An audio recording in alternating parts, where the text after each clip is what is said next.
Hi! So today I'm going to explain why it is important to bring a loved one to your appointment at HearSmart Audiology, especially if you are a new patient.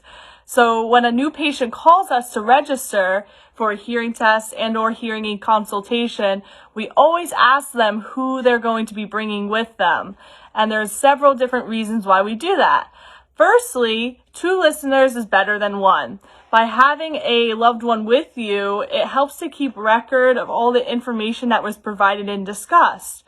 I know for myself, a young 26-year-old, when I go to the doctors, at times it can be very overwhelming and all the information I don't always process, and I can end up leaving with mixed information.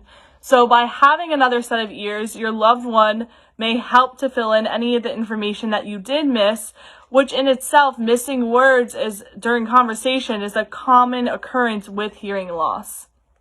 Second is to provide encouragement and support.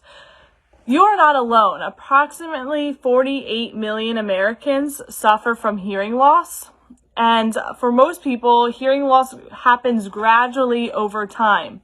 For many patients, their loved ones may have been the person who encouraged them to come into our office to begin with.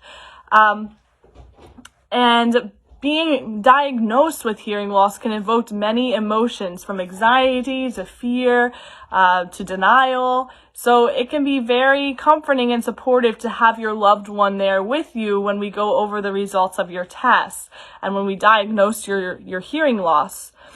Now, for another reason, if you are a hearing aid candidate, we will likely be recommending that you complete a 2-week risk-free trial. So with that 2-week risk-free trial, we program a set of hearing aids for you to use. And it's a lot of information to go over for how to take care of the hearing aids.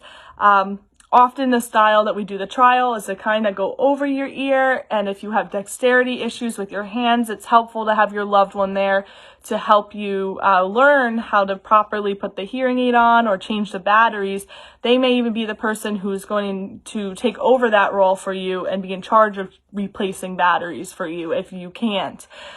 So the other reason too is we often will run a test when we're programming the hearing aids, and it's really important to have a familiar voice with you. My voice is probably going to be the first time you ever heard it, and I am trained to talk in my audiology voice, which is very loud compared to other speakers. So it's really important to have that familiar voice, probably the person that you've noticed you haven't been hearing as well, to run this test with the hearing aids so that we can program them specifically for you. So even if you are a returning patient, we always encourage to bring a loved one with you and furry friends. So that's about it. And I hope that you have a great day. And if you have any questions, please comment below.